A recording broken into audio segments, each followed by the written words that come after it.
रियासत कर्नाटका की legislative council के मेंबर अरविंद कुमार अरड़ी हमारे साथ हैं। अरविंद कुमार अरड़ी जाने जाते हैं अक़लियतों और मुसलमानों के और दबे कुचले लोगों की आवाज़ बुलंद करने के लिए, जो कि लेजिस्लेटिव काउंसिल के मेंबर हैं। अरविंद कुमार अरड़ी साहब, ये बताइए कि असेंबली इलेक्शंस करीब हैं, तो ऐसे में जो है गुज़िश्ता 2-2.5 सालों का अगर हिसाब लें, जब से इस बोम्मई ने हुकूमत संभाली है और अब जो इलेक्शंस करीब आ रहे हैं, तो कैसे देखते हैं आप ये पूरे पॉलिटिकल हालात? ये बम्बई गवर्नमेंट जो आया है, मतलब बीजेपी गवर्नमेंट जो बैकडोर एंट्री किया है, वो सारे लोगों को अब पता चल चुका है। और आने वाले दिनों में हम कांग्रेस के लिए कोई मुसीबत नहीं है, कोई मुश्किल भी नहीं है, क्योंकि उनका जो भ्रष्टाचार है, उनका काम करने का स्टाइल है, वो बहुत हटके है। वो समाज और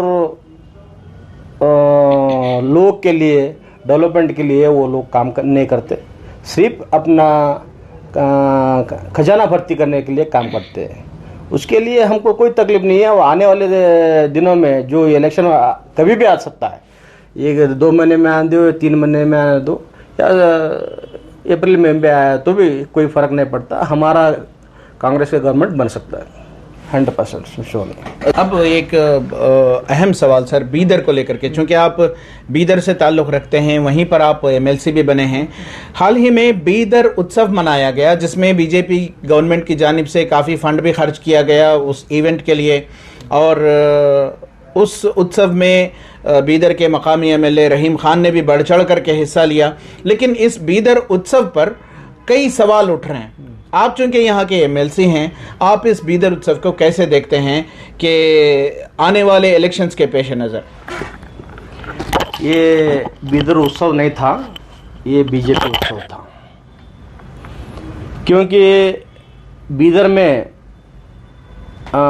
किसान 180 दिन से स्ट्राइक पे बैठे हैं अपने मसाल लेके, लेबर के। और ब्रिम्स कॉलेज के सामने वो सफाई कर्मचारी लोग 200-250 दिन हो गया उन्होंने बैठे हैं। लेकिन मैं उस उत्सव को बाइकाट करा, क्योंकि ये मसाल हल करो, बीदर में जो डेवलपमेंट है वो डेवलपमेंट करो, उसके बाद उत्सव करो। उसके लिए मैं विरोध करा, उनको गया नहीं, मैं वहाँ पे उत्सव में पार्टिसिपेट नहीं लिया। लेकिन यहाँ पे क्या हो, उत्सव में रहीम खान को फुसलाया गया है। क्यों? तो अब आने वाले इलेक्शन है और आप यहाँ पे आपके अध्यक्षता में होता है, आपके अध्यक्षता हुआ तो यहाँ के लोग पूरे जो आएंगे वहाँ पे उत्सव देखने के लिए, उसमें ज़्यादातर लोग आपको वोट करेंगे बोल के ऐसा उनको गुमराह बना के लेके गए। क्योंकि हम लोग कांग्रेस से कोई भी नहीं गए, लास्ट में एंडिंग में सीएम आए होकर वो एक कटसी के हिसाब से सब लोग गए, लेकिन उस समय कोई भी भाग नहीं लिया। ये डीसी और भगवंत खोबा जो सेंट्रल के मिनिस्टर है, उनका ये उत्सव था, बीदर का उत्सव नहीं था। सर, आपने डेवलपमेंट की बात की बीदर में, तो मकामी एमएलए जो कि रहीम खान है, उनका कहना है कि पिछले 70 सालों में जो काम नहीं हुआ, बस कुछ दिनों में जो है पहली बार ऐसा हुआ है कि 60 करोड़ रुपए खर्च किए गए हैं। यानी वो 60 करोड़ रुपए खर्च करने की बात कर रहे हैं और साथ में ये भी कह रहे हैं कि इतने पैसे का काम 70 सालों में नहीं हुआ। लेकिन यहाँ पर एक तवील मुद्दत तक, यानी 50 साल से ज़्यादा टाइम जो है कांग्रेस ही की हुकूमत रही। ये कैसा बयान है?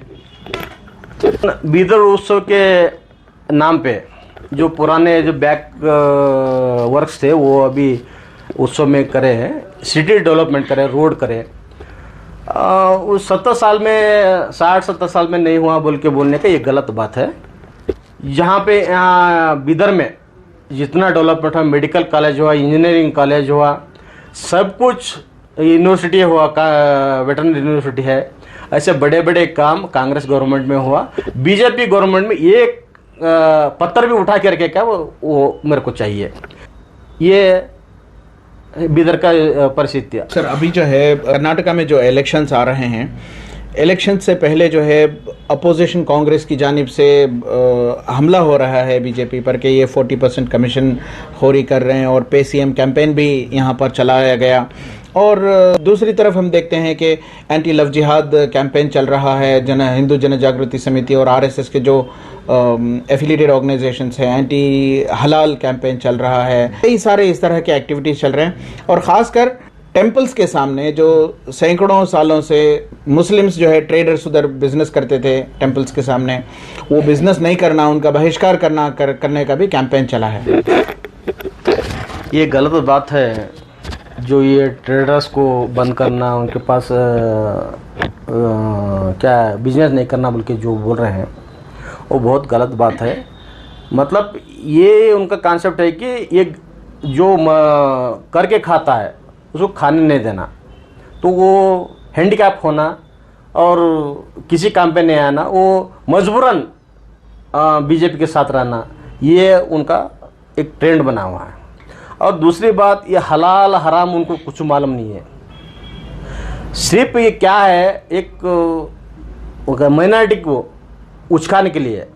अगर उन्हें कुछ बोलो तो हम कुछ बोलना, माइनॉरिटी कुछ तो स्टेटमेंट देने के बाद वो संघर्ष होना, संघर्ष के अंदर हम इलेक्शन जीतना, बल्कि ये कॉन्सेप्ट है, कुछ नहीं है। ऐसे मौके में हम लोग शांति से ये उनका जो रिएक्शन करना है करना। इलेक्शन के दिन आए तो इलेक्शन में उनको कैसा जवाब देना है। अगर बीजेपी को हराना है और ये जो मनवादी को हराना है तो हम सेकुलर लोग एक होके और जो सेकुलर वाला जीतने चाहता है उसके साथ सपोर्ट करना। अब मौके के तलाश में आने वाले 2023 में उनका सबक सिखाएंगे। बहुत बहुत शुक्रिया। ये थे अरविंद कुमार अरली, एमएलसी हैं कर्नाटका लेजिस्लेटिव काउंसिल के। बीदर उत्सव के मुताल्लिक उनका कहना है कि ये बीदर उत्सव नहीं बल्कि बीजेपी उत्सव रहा, इसीलिए उन्होंने उसका बहिष्कार भी किया। रफीक जब्बार, ईटीवी भारत, बेंगलोर।